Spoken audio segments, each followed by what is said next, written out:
দেহের চেয়ে অহম বড়, লোভ লালসার পাহাড়। হিংসায় জলে বিবেক হলো নফসের কালো আহার। হামান কারণ সবার ওই, হামান কারণ সবার ওই, পরিণতি পরিচয়। কবর জায়গা ভালো নয়, কবর জায়গা ভালো নয়। আমল দিয়ে কবর গৃহ সাজিয়ে নিতে হয়। কবর পৌরসভা থেকে মাঝে মাঝে চিঠি আসছে, ডেঙ্গু জ্বরের প্রকোপ বাড়ছে, আপনারা সতর্ক হন, সতর্ক হন, এ করেন সে করেন। ওনারা ওনাদের জায়গা থেকে ভালো কথাই বলছেন, আমরা তাদেরকে ধন্যবাদ জানাতে চাই। কিন্তু একটা জোরালো দাবি আমাদের পৌরসভা কর্তৃপক্ষকে দিতে চাই, সেটি হলো চরমোহনপুর হাই স্কুলের কিনারা ঘেঁষে যে ড্রেনটা এসে নদী পর্যন্ত গিয়েছে, এই ড্রেনটা কতদিন যাবত যে পরিষ্কার করা হয় নাই আল্লাহ পাক ভালো জানেন। কথা বলেন ঠিক না বেঠিক? আপনারা চিঠি দিয়ে বারবার সতর্ক করবেন, ডেঙ্গু থেকে সাবধান, ময়লা মাটি থেকে সাবধান, অপরিষ্কার থেকে সাবধান। আর আপনাদের তৈরি করা ড্রেন বছরের পর বছর ধরে পচে যাবে, গলে গলে গলে পড়ে থাকবে, আর ওখান থেকে জীবাণু ছড়াবে। এলাকাবাসী ডেঙ্গুতে আক্রান্ত হয়ে কঠিন রোগে আক্রান্ত হবে। আর আপনাদের চিঠি বারবার মক্তবে আর মসজিদে তেলাওয়াত করে শুনিয়ে কখনো ডেঙ্গু প্রতিরোধ করা যাবে না। কথা বলেন ঠিক না বেঠিক? আমরা এর তীব্র নিন্দা জানাই। প্রত্যেক মাসে মাসে ড্রেন পরিষ্কার করার দরকার আছে না নাই?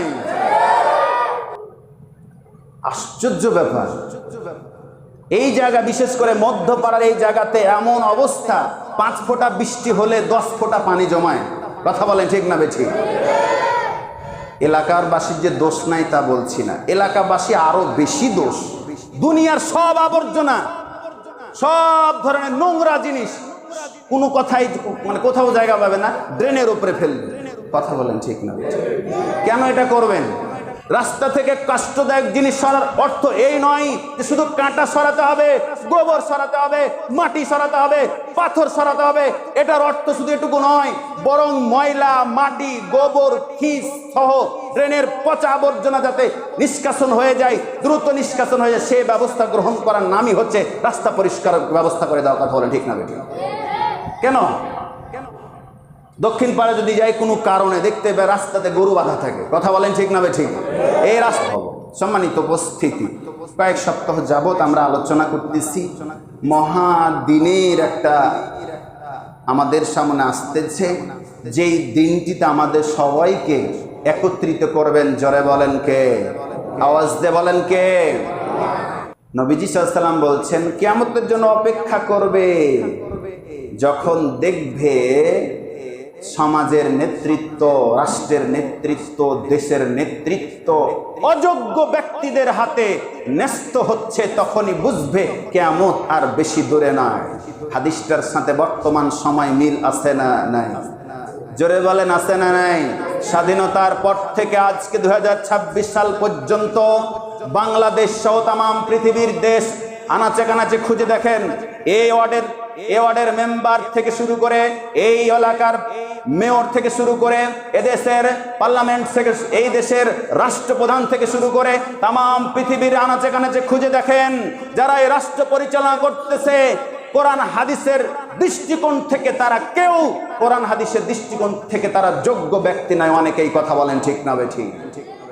ইন্নাল হামদালিল্লাহিল আকরামিল্লাযী খালাকাল ইনসানা ওয়া কাররামা ওয়া 'আল্লামাহু মিনাল বায়ানি মা লাম ইয়া'লাম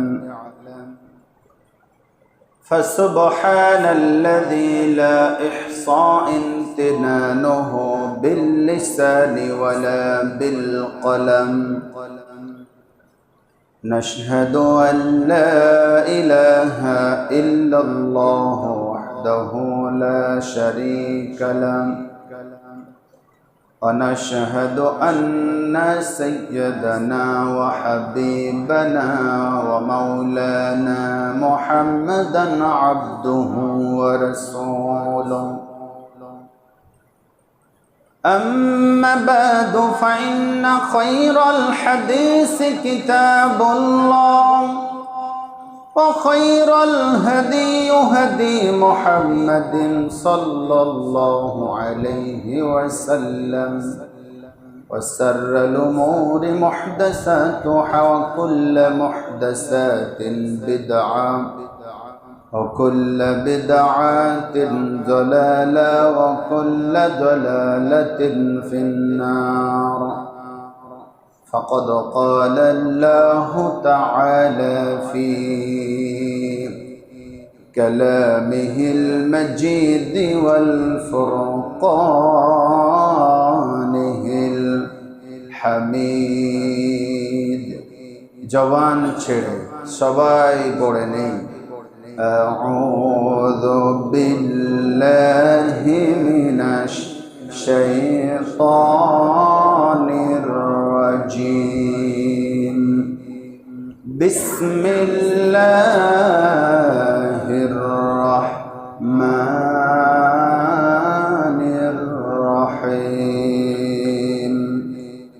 يوم يجمعكم ليوم الجمع ذلك يوم التغابن صدق الله العظيم وقال رسول الله صلى الله عليه وسلم إذا أسند الأمر إلى غير أهله فانتظر الساعة رواه البخاري إن الله وملائكته يصلون على النبي يا أيها الذين آمنوا صلوا عليه وسلموا تسليما اللهم صل عليه اللهم بارك عليه দেহের চেয়ে অহম বড় লোভ লালসার পাহাড় হিংসায় জলে বিবেক হলো নফসের কালো আহার দেহের চেয়ে অহম বড় লোভ লালসার পাহাড় হিংসায় জলে বিবেক হলো নফসের কালো আহার হামান কারণ সবার হামান কারণ সবার পরিণতি পরিচয় কবর জায়গা ভালো নয় কবর জায়গা ভালো নয় আমল দিয়ে কবর গৃহ সাজিয়ে নিতে হয় কবর জায়গা ভালো নয় আমল দিয়ে কবর গৃহ সাজিয়ে নিতে হয় কথা বলেন ঠিক না বেঠিক 6 দিন পরে নখ সে যাবে 9 দিন পরে চুল কবর গাহের সামান নিতে কইরো না কেউ ভুল কবর জায়গা ভালো নয় আমল দিয়ে কবর গৃহ সাজিয়ে নিতে হয় কবর জায়গা ভালো নয় আমল দিয়ে কবর গৃহ সাজিয়ে নিতে হয় কথা বলেন ঠিক না বেঠিক হামান কারণ আবু জেহেল উতবা সায়বা ফেরাউন আবু জেহেল যত প্রকার জালেম পৃথিবীতে এসেছে কেউ কি পার পেয়েছে অত্যাচার করে এজন্যই কবি বলছেন গত সপ্তাহে গানটা ইসলামী গানটা বড় হয়ে যাবে সেজন্য এটুকু বলি নাই সম্মানিত উপস্থিতি মহান রবের লাখো কোটি শুকরিয়া জ্ঞাপন করছি যার অশেষ দয়া এবং মেহেরবানিতে আমরা একটি সপ্তাহ পর পবিত্র দিন জুমার দিন আসার বসার যে মনিব তৌফিক দান করলেন, সে রব্বুল ইজ্জাত ওয়াল জালালের দরবারে কালিমাতুশ শুকুর সুজুদ প্রশংসা জ্ঞাপন করছি, বলি আলহামদুলিল্লাহ। তারপর তারই প্রেরিত রাসূল বিশ্ব মানবতার দিশারি সাইয়্যিদুল মুরসালিন খাতামান নবিয়্যিন আহমদ মুস্তাফা মুহাম্মদ মুস্তাফা, সকলে বলি সাল্লাল্লাহু আলাইহি ওয়াসাল্লাম। বিশ্ব নবীর রূহ মুবারক অগণিত দুরূদ বর্ষিত হোক। আল্লাহুম্মা সাল্লি আলাইহি আল্লাহুম্মা বারিক আলাইহি। শহীদদের মাগফিরাত কামনা করছি, বলি আল্লাহুম্মা আমিন। খতিবের খুতবাও চলছে আর কারো কারো পারস্পরিক কথাও চলছে, এটা কখনোই করা যাবে না, হাদিসে কড়া নিষেধ আছে। যদি কেউ কথা বলে আরেকজন এভাবে বলতে পারবে না যে এই কথা বলো না, চুপ থাকো, চুপ থাকো কথাটাও বলা যাবে না, কারণ সেও কথা বলে ফেললো। এক কথায় এতটাই নীরবতা পালন করতে হবে, এতটাই মনোযোগ দিয়ে শুনতে হবে খুতবা, যাতে করে কোনো প্রকারের অমনোযোগ না হয়। এজন্য কোনো সময় আমরা যেন পারস্পরিক কথা তো দূরে থাক, খুতবা শোনা ব্যতীত অন্য দিকে মনোযোগ কোনো মতেই যাতে না যায়, বলেন ইনশাআল্লাহ। সম্মানিত উপস্থিতি, অ্যাটেনশন প্লিজ। পৌরসভা থেকে মাঝে মাঝে চিঠি আসছে, ডেঙ্গু জ্বরের প্রকোপ বাড়ছে, আপনারা সতর্ক হন, সতর্ক হন, এ করেন সে করেন। ওনারা ওনাদের জায়গা থেকে ভালো কথাই বলছেন, আমরা তাদেরকে ধন্যবাদ জানাতে চাই। কিন্তু একটা জোরালো দাবি আমাদের পৌরসভা কর্তৃপক্ষকে দিতে চাই, সেটি হলো চরমোহনপুর হাই স্কুলের কিনারা থেকে কিনারা ঘেঁষে যে ড্রেনটা এসে নদী পর্যন্ত গিয়েছে, এই ড্রেনটা কতদিন যাবত যে পরিষ্কার করা হয় নাই আল্লাহ পাক ভালো জানেন। কথা বলেন ঠিক না বেঠিক? আপনারা চিঠি দিয়ে বারবার সতর্ক করবেন, ডেঙ্গু থেকে সাবধান, ময়লা মাটি থেকে সাবধান, অপরিষ্কার থেকে সাবধান। আর আপনাদের তৈরি করা ড্রেন বছরের পর বছর ধরে পচে যাবে, গলে গলে গলে পড়ে থাকবে, আর ওখান থেকে জীবাণু ছড়াবে। এলাকাবাসী ডেঙ্গুতে আক্রান্ত হয়ে কঠিন রোগে আক্রান্ত হবে। আর আপনাদের চিঠি বারবার মক্তবে আর মসজিদে তেলাওয়াত করে শুনিয়ে কখনো ডেঙ্গু প্রতিরোধ করা যাবে না। কথা বলেন ঠিক না বেঠিক? আমরা এর তীব্র নিন্দা জানাই।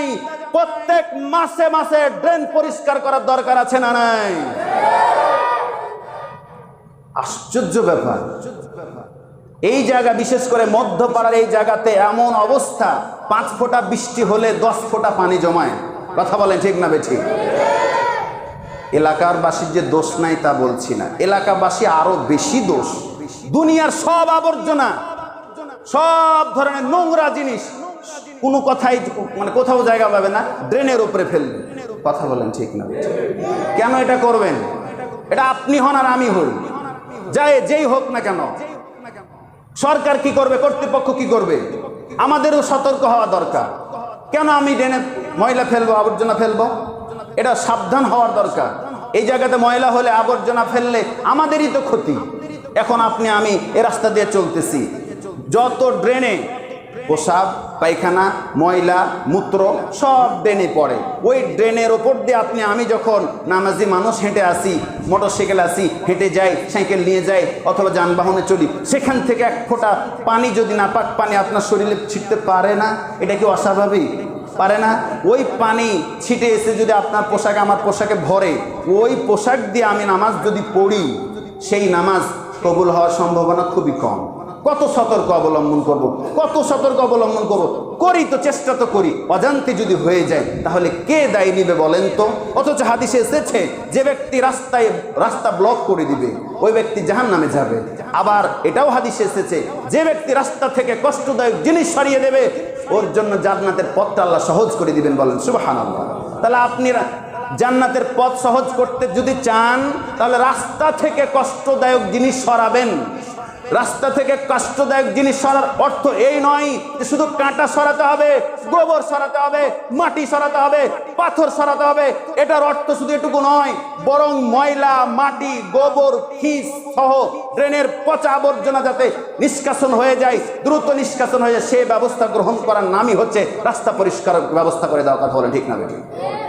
কেন দক্ষিণ পাড়ে যদি যাই কোনো কারণে দেখতে পাই রাস্তাতে গরু বাঁধা থাকে। কথা বলেন ঠিক না বেঠিক? এই রাস্তায় গরু বাঁধা থাকে, রাস্তার গরু বাঁধার কারণে ওই রাস্তায় গরু বাঁধার কারণে ওই রাস্তায় গরু প্রসাব পায়খানা করলে রাস্তায় আসে, ওই রাস্তাতে একই কেস, যেটাই লাউ সেটাই কদু। কি হলো? পুরো গ্রামটাই যেন একটা ক্যান্সার রাস্তার উপরে। কেন? দক্ষিণ পাড়া থেকে, আমার দক্ষিণ পাড়া থেকে শুরু করে মধ্যপাড়ার প্রত্যেকটা মুসল্লিকে আমার বিনয়ের সাথে হাত জোর করে অনুরোধ করছি, আমার অন্য এলাকার মানে অন্য এলাকার বলতেছে আমার মুসল্লির বাইরে যারা আছে তারা কি করতেছে সেটা পরের কথা। কুয়াংফুসাকুম ওয়াহালিকুম নারা, আমি আগে বাঁচি তারপরে আমার আহালকে বাঁচাই, মানে আমার মুসল্লিকে আগে বাঁচাই, সতর্ক করি। অন্য এলাকার মানুষ নতুন মোড় পুরাতন মোড় আবি যাবে, অন্য এ ওয়ার্ডের অন্য এলাকায় কি করতেছে সেটা পরের বিষয়। আমি যদি আমার মুসল্লিগুলোকে ঠিক করতে পারি, রাস্তা পরিষ্কার রাখতে পারি, দেখা গেল অন্যরা আমাদের দিকেই দেখেই শিখতে পারে। কথা বলেন ঠিক না ঠিক? তাই আমি অনুরোধ করব মধ্যপাড়া থেকে আমার মুসল্লি যারা আছেন দক্ষিণ পাড়া পর্যন্ত যাতে করে কোনো কারণে রাস্তায় বিঘ্ন না হয়, রাস্তায় অপবিত্র জিনিস না পড়ে, রাস্তা অপরিষ্কার না হয়, নোংরা বাজে জিনিস না পড়ে, সেই জন্য আপনাদের উদাত্ত আহ্বান জানাচ্ছি যাতে না হয়। এই দাবির সাথে আপনারাও মত আছে না নাই? জোরে বলেন আছে না নাই? আমরা আপনাদের সতর্ক করতেছি, বিশ্বাস করুন এটা আমরা শুধু সতর্ক নাই, স্বাস্থ্যগত দিক বিবেচনা করেই বলতেছি এমনটা নয়। এটা কঠিন জাহান্নামের আগুন থেকে বাঁচা এবং নিয়ামতপূর্ণ জান্নাতে যাওয়ার রাস্তাও বলে দিলাম। কথা বলেন ঠিক না ঠিক? আল্লাহ আমাদেরকে বোঝার তৌফিক দান করুন, সবাই বলেন আমিন। যেহেতু চিঠি এসেছে ডেঙ্গুর ব্যাপারে আমরা সতর্ক হব ইনশাআল্লাহ। ডেঙ্গু যাতে না হয়, পানি যেখানে জমে থাকে সেখানে যাতে না জমে, ডাবের খোসা, নারিকেলের খোসা অথবা এই দইয়ের কাতারি সহ বিভিন্ন জায়গায় যেখানে পানি জমে সেই জায়গাগুলো যাতে করে না থাকে, এগুলোর বিষয়ে আমরা একটু সতর্ক হব। সম্মানিত উপস্থিতি, কয়েক সপ্তাহ যাবৎ আমরা আলোচনা করতেছি মহাদিনের একটা আমাদের সামনে আসতেছে, যেই দিনটিতে আমাদের সবাইকে একত্রিত করবেন। জোরে বলেন কে? আওয়াজ দিয়ে বলেন কে? আল্লাহ রাব্বুল আলামিন সেটাই বলতেছেন, ইয়াউমা ইয়াজমাউকুম লিয়াউমিল জামঈ যালিকা ইয়াউমুত তাগাবুন। জোরে বলেন আল্লাহু আকবার।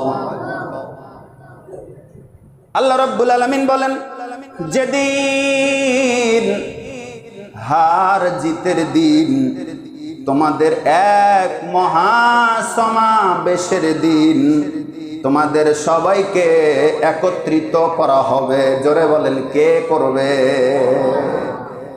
হার জিতের দিন, হার জিত খেলাতে হয়, এর জন্য আমি নাম দিয়েছি আসল ফাইনাল খেলা। এখন গোটা বিশ্বে ফুটবল খেলা চলতেছে।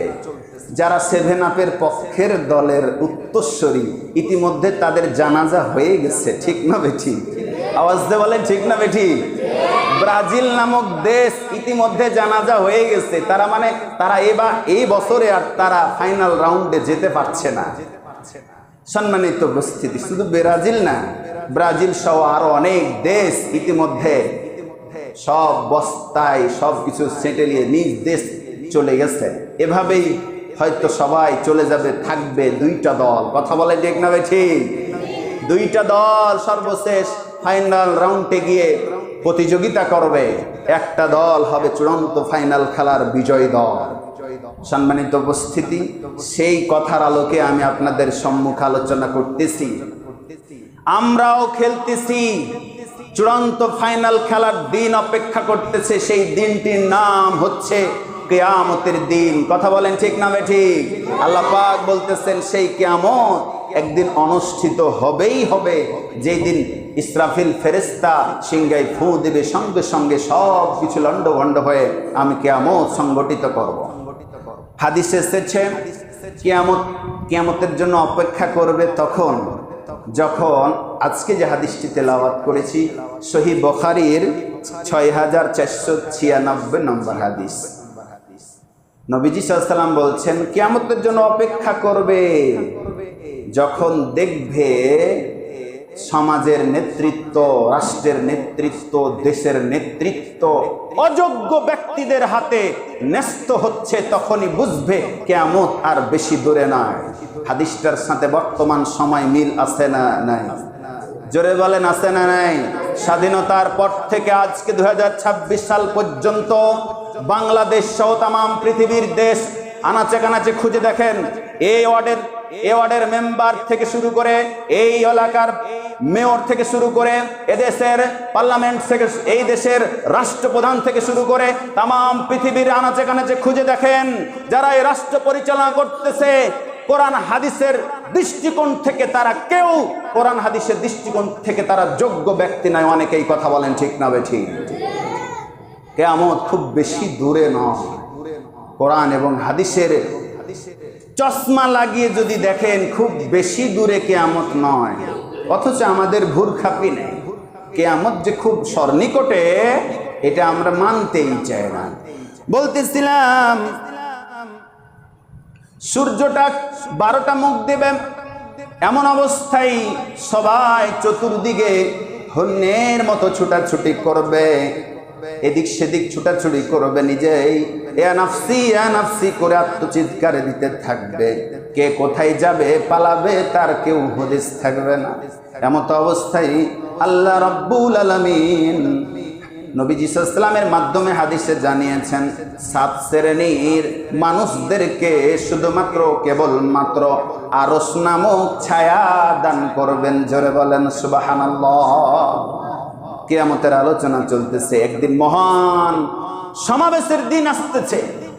সেই কিয়ামতের দিন, কঠিন মহান দিনে 7 শ্রেণী ব্যতীত অন্য কেউই সেই আরশ নামক ছায়া পাবে না। এই আরশের ছায়া ওই 7 শ্রেণী যদি পায় তাহলে তাদের জন্য নিরাপত্তা।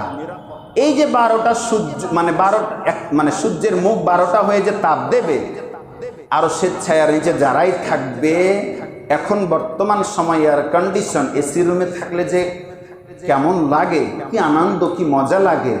দুনিয়ার এসির সাথে উদাহরণ দেব না, জাস্ট উদাহরণ এটুকু দিলাম, যেমন তার জন্য খুব কষ্ট হয় না, আরাম লাগে, এর চাইতে অনেক গুণে আরাম লাগবে আরশের নিচে যারা অবস্থান করবে। আওয়াজ দিয়ে বলেন সুবহানাল্লাহ। কঠিন মহান দিনে আরশ নামক ছায়া যারা পাবে তাদের জন্য সৌভাগ্য। সেই 7 শ্রেণীর ভিতরে নাম্বার 1 একটু বলি, পরীক্ষা যখন কেউ দিতে যায়, কোশ্চেন পাওয়ার পরে লেখা শুরু করতে পারে 100-তে 100 মার্কের তারা, যারা বাসায় কিংবা গোটা বছর ধরে লেখাপড়া করে যারা, ঠিক কিনা বলেন? যার প্রস্তুতি পরীক্ষা দেওয়ার জন্য কমপ্লিট আছে, তার জন্য পরীক্ষার হলে কোশ্চেন যাই হোক 100-তে 100 দিতে পারবে, কারণ তার প্রস্তুতি কমপ্লিট আছে। আমি কথা দিয়ে বোঝাতে চাইলাম, আপনার এই দুনিয়ার জীবনে আল্লাহ আপনাকে যে জীবনটা দান করেছেন, সেই জীবনটা যদি আপনি সৎপথে সৎমতে যদি চালাই, মরার পরে কিয়ামতের দিন আরশের ছায়া পাবো ইনশাআল্লাহ। যদি পেয়ে যায় তাহলে আপনার আমার জন্য আর কোনো কঠিন থাকবে না। কোশ্চেন যাই হোক, মানে কিয়ামত হোক, এটা আপত্তি নেই, কারণ কিয়ামত হবেই, এটা নিশ্চিত। কারণ পরীক্ষা আসবে, এটা নিশ্চিত। ছাত্রদের জীবনে পরীক্ষা আসবে, আরশের নিচে ছায়া পাবেন, আর যদি পেয়ে যায় তাহলে আপনার আমার জন্য সৌভাগ্য। 1 নাম্বার, ওই ব্যক্তি ন্যায়পরায়ণ বাদশা বা রাষ্ট্রপ্রধান, বাদশা রাষ্ট্র নেতা যিনি, তিনি হবেন আরশের নিচে ছায়া পাবেন। জোরে বলেন সুবহানাল্লাহ। 1 নম্বরে ন্যায়পরায়ণ বাদশা, রাষ্ট্রপ্রধান। ন্যায়পরায়ণ কাকে বলে? ন্যায়পরায়ণ যে দলীয় কোনো বিষয়কে টানে না। তার দলের কোন একটা কর্মী অপরাধ করলো, সে পক্ষপাতিত্ব না করে ন্যায্য বিচার যিনি করেন সে হচ্ছে ন্যায়পরায়ণ বাদশা। ঠিক কিনা বলেন? কথা বলেন ঠিক না বেটি? ধরেন এ ওয়ার্ডের কোনো নাম বলছি না, ধরুন একটা উদাহরণ, কোন একটা কাউন্সিলর তার ছেলে একটা ব্যভিচার করেছে, তার কাছে বিচার দিয়েছে ব্যভিচারিণী, মানে যার সাথে ব্যভিচার হয়েছে ওই মহিলা।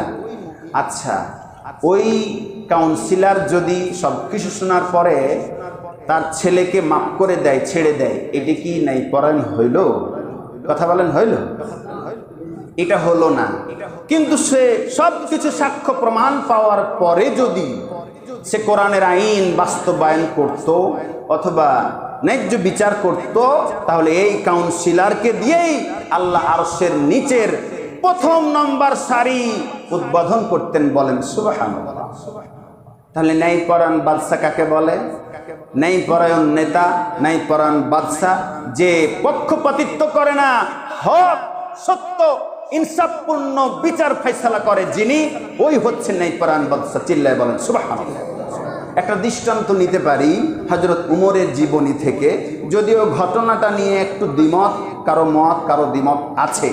হযরত উমরের একটা ছেলে নাকি ব্যভিচার করেছিল বাগান দিয়ে যাওয়ার সময় একটা মেয়ের সাথে। একটা মেয়ে অভিযোগ দিল উমরের কাছে, উমর তোমার ছেলে আমার সাথে কুকর্ম করেছে, তাই না? তো হ্যাঁ, সব সাক্ষী প্রমাণ পাওয়ার পরে পেয়ে গেল যে হ্যাঁ আমার ছেলে কাজ করেছে।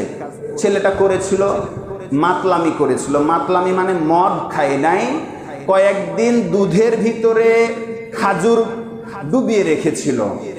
এটা ওই সময়ে একদিন ভিজে খাওয়াটা শরীর সম্বন্ধে জায়েজ ছিল।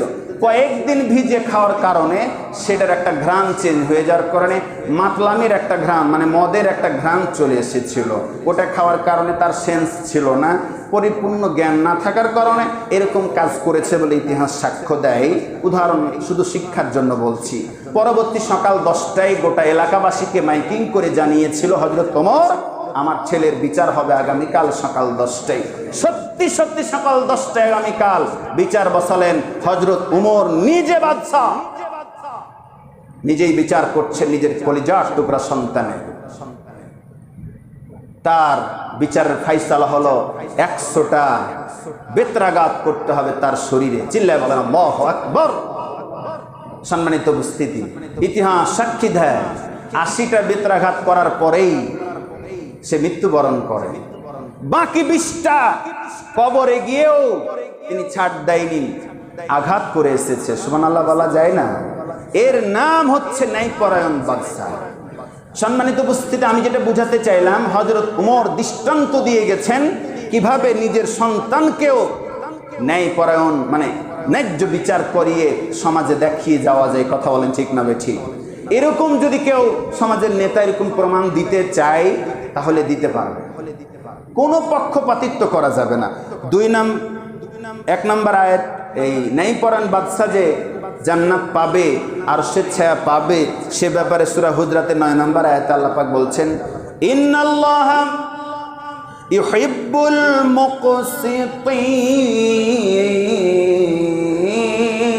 মুকসিতিন। আল্লাহু আকবার। আল্লাহ পাক বলেন নিশ্চয় আমি আল্লাহ ন্যায়পরায়ণ বাদশাকে, বিচারকদেরকে আমি আল্লাহ প্রচন্ড ভালোবাসি। সুবহানাল্লাহ বলেন, যে ন্যায় ইনসাফপূর্ণ বিচার করে, ব্যবস্থা করে, আমি ভালোবাসি। আল্লাহ যদি কাউকে ভালোবাসে তাহলে তার স্থানটা কোথায় হতে পারে চিন্তা করো। 2 নম্বর, এমন যুবক যে তার যৌবনকালটা নেইমার আর মেসির ভক্ত হয়ে সারাটা জীবন কাটায় নাই, বরং আল্লাহর প্রেমে মুগ্ধ হয়ে যৌবনকালটা ইবাদতে কাটিয়েছে। ওই যুবক কিয়ামতের দিন আরশ নামক ছায়ায় স্থান দিবেন। জোরে বলেন কে? 2 নম্বর, ওই যুবক যে তার যৌবনকালটা আল্লাহর ইবাদতে কাটিয়েছে। হে যুবকেরা, এখনো সময় আছে, বৃদ্ধ হওয়ার আগেই যৌবনকে গুরুত্ব দাও, কারণ যৌবনকালের গুরুত্ব অনেক বেশি। তোমার স্থান আরশের ছায়া হবে যদি যৌবনকালটা আল্লাহর ইবাদতে কাটাতে পারো বা পারি? বলেন ইনশাআল্লাহ। বৃদ্ধদের রাগ করার কিছু নাই, আপনারাও যৌবনকাল পেরিয়ে এসেছেন। কথা বলেন ঠিক না বেঠিক? 3 নম্বরে, যার অন্তরটা, হৃদয়টা মসজিদের সাথে ঝুলেছিল, সুবহানাল্লাহ বললেন না? ফজরে নামাজ পড়ার পরে অপেক্ষা করতেছে কখন জোহর হবে। জোহরের নামাজ শেষ হতে না হতে বাড়িতে মন টিকে না, ব্যবসায় মন টিকে না, কাজকর্মে মন টিকে না, কখন আবার আসর হবে, মাগরিব হবে, এশার হবে, এইরকম করে অন্তরটাতে সবসময় মসজিদটা অন্তরের সাথে ঝুলে থাকবে। এমন যত ব্যক্তি হবে তত ব্যক্তিকে আমার আল্লাহ আরশের নিচে স্থান দিয়ে দিবেন। বলেন সুবহানাল্লাহ। আমাদের অন্তরে যেন মসজিদটাকে ঝুলন্ত করে দেয়। বলেন আমিন। এক ওয়াক্ত নামাজ শেষ হলে আর এক ওয়াক্ত নামাজের জন্য যেন আমাদের পেরেশান তৈরি হয়। 4 নম্বরে, ওই 2 ব্যক্তি যারা পরস্পর একজন আরেকজনকে ভালোবাসে একমাত্র আল্লাহর খুশির জন্য, আবার ঘৃণা করে, অপছন্দ করেও আল্লাহর খুশির জন্য। আমি বা আপনি নেইমারকে ভালোবাসি না কার খুশির জন্য? বুদ্ধি খাটিয়ে বলেন তো কার খুশির জন্য? কারণ সে মুসলিম না, মুসলমানকে পেলেই জবাই করে, এজন্য আমার শত্রু। কথা বলেন ঠিক না বেঠিক? মেসির কথা একই। মুসলমানদের শত্রু যারা, তাদেরকে আমি ভালোবাসি না, এজন্যই বাসি না কারণ আল্লাহ তাদেরকে ভালোবাসতে নিষেধ করেছেন। হাদিস প্রমাণ করে আল্লাহর জন্য ভালোবাসতে হবে, আল্লাহর জন্যই ঘৃণা করতে হবে। আপনাকে আমি, আমাকে আপনি ভালোবাসেন, জোরে বলেন কার সন্তুষ্টির জন্য? আল্লাহর সন্তুষ্টির জন্য। এই ভালোবাসা যেন আল্লাহর সন্তুষ্টির জন্য হয়। কারো সাথে শত্রুতা করা, ঘৃণা করাটাও যেন আল্লাহর সন্তুষ্টির জন্য হয়। সুবহানাল্লাহ বলতে ইচ্ছা করে না? 4 নম্বর গেল। 5 নম্বরে, যে ব্যক্তি কোনো একটা সুন্দরী রূপসী নারী যদি কোনো একটা যুবক কিংবা কোনো একটা ব্যক্তিকে কুকর্মে, খারাপ কাজে লিপ্ত হওয়ার জন্য যদি কোনো একটা নারী তাকে গোপন জায়গায় ডাকে ব্যভিচার করবার জন্য, তখন যদি ওই ব্যক্তি কিংবা ওই যুবক বলতে পারে অত্তাকুল্লাহ, আল্লাহু আকবার, যদি বলতে পারে আমি আল্লাহকে ভয় করি, আল্লাহ ছাড়া কাউকে ভয় করি না, এরকম কথা বলার পরে যদি সে কাজ থেকে ফিরে থাকতে পারে, ও যুবকেরা, কিশোরেরা, তরুণেরা, ভালো করে শুনে নাও, কিয়ামতের দিন 12টা সূর্যের মুখ তাপ দিবে।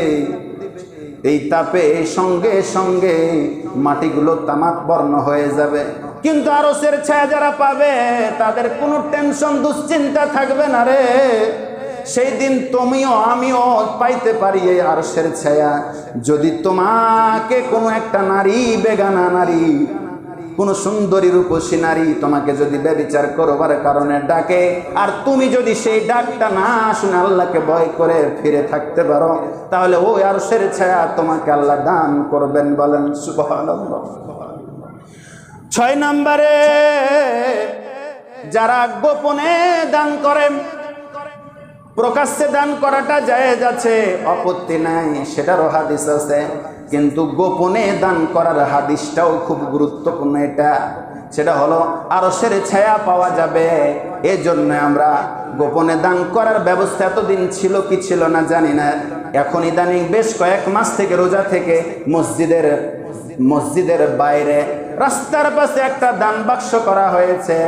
রাতের আধারে যাবেন, যদি সুযোগ থাকে ডানে বামে তাকিয়ে দেখবেন কেউ নাই। আল্লাহকে সাক্ষী রেখে ডান হাত দিয়ে পকেট থেকে হাত দিয়ে বের করবেন, ডান হাতেই ভরে দিবেন, বাম হাতকে জানতে দিবেন না। এটার নামই হলো গোপন দান। চিল্লায় বলেন সুবহানাল্লাহ। খালি তো বলেন না আমি এত টাকা দান করি, এত টাকা করি, এত টাকা করি। না, মাঝে মাঝে গোপন দান করার অভ্যাস করেন। কথা বলেন ঠিক না ঠিক? শুধু মসজিদ না, যেখানেই করেন গোপন দানের একটা অংশ আপনি বেশি বেশি করবেন। প্রকাশ্যে করেন আপত্তি নাই, সেটা হাদিস আছে, কিন্তু গোপন দান করার কারণে আল্লাহ আপনাকে আরশের ছায়া দান করবেন। বলেন সুবহানাল্লাহ। সম্মানিত উপস্থিতি, 7 নম্বরে, যে ব্যক্তি নির্জনে, একান্ত গোপনে, নির্জনে, কেউ যখন দেখবে না, তখন শুধুমাত্র কেবলমাত্র আল্লাহর ভয়ে চোখের পানি ছেড়ে দিয়ে কাঁদে। একান্ত নির্জনে আপনি পাহাড় সমতুল্য গুনাহ করেছেন। আচ্ছা, এক গ্লাস খিচুড়ির শরবত নিবেন, রং আলা শরবত, ধরেন আমের অথবা জুসের শরবত নিলেন, যেটা কালারিং সবুজ লাল, অথবা ট্যাং অথবা শরবত নিলেন। এই শরবতটা নেওয়ার পরে ট্যাপের মুখে ট্যাপ জোরে করে ছেড়ে দিবেন। এরপরে গ্লাসটা ওর মুখে ধরবেন। 5 মিনিট 10 মিনিট পরে বলেন তো, রং আলা শরবতটা কি আর রং থাকবে? কথা বলেন, থাকবে? স্বাভাবিক পানি যেরকম সাদা রং সেরকম হয়ে যাবে। উদাহরণ দিলাম কেন? আপনার গুনাহ, জীবনে যদি গুনাহ পাহাড় সমতুল্য হয়ে যায়, সাগরের ফেনার সমতুল্য হয়ে যায়, নির্জনে গোপনে যদি আল্লাহকে স্মরণ করে ভয়, আল্লাহর ভয়ে কেঁদে কেঁদে চোখের পানি ছেড়ে কাঁদতে পারেন, শরবতওয়ালা গিলাসের উপরে যেমন স্বচ্ছ পানি পড়লে যেমন সেই শরবতের কালারটা শরবত থাকে না, স্বচ্ছ পানি হয়ে যায়, ঠিক তেমনি আপনার জীবনে যত গুনাহ ছিল, আমার আল্লাহর নামে রসিলায় তওবা করার কারণে গুনাহগুলা মাফ করে দিয়ে আল্লাহ আপনার স্বচ্ছ জীবন দান করবেন। বলেন সুবহানাল্লাহ। এই 7 শ্রেণী ব্যক্তি ছাড়া সবাই সেই দুনিয়া নাফসি নাফসি করে দৌড়াতে থাকবে। আর এই 7 শ্রেণী ব্যক্তিদেরকে আল্লাহর আরশের ছায়া দান করার কারণে সকল ব্যক্তিরা নিরাপদে থাকবে। বলেন সুবহানাল্লাহ। ইয়াউমা ইয়াকুমুর রূহু ওয়াল মালাইকাতু সাফফা লা ইয়াতাকাল্লামুনা ইল্লা মান আযিনা লাহুর রাহমানু ওয়া ক্বালা সাওয়াবা। সেদিন ফেরেশতা জিবরাইল সহ অসংখ্য ফেরেশতারা আসামির মতো সারিবদ্ধ হয়ে দাঁড়িয়ে থাকবে। একটা ফেরেশতা পর্যন্ত রবের সামনে টু শব্দ করতে পারবে না। কেউ আল্লাহর অনুমতি ছাড়া কেউ কোনোদিন কোনো শব্দ করতে পারবে না। জোরে বলেন সুবহানাল্লাহ। কিয়ামতের দিনটি কি ভয়াবহ হতে পারে। সম্মানিত উপস্থিতি, আগামী দিন বাকি আলোচনা চলবে ইনশাআল্লাহ। আল্লাহ আমাদেরকে এই আলোচনা সহ শোনার পরে আমি সহ সকলকে আমল করার তৌফিক দান করুন। বলেন আমিন। আখিরুন আলহামদুলিল্লাহি রাব্বিল আলামিন।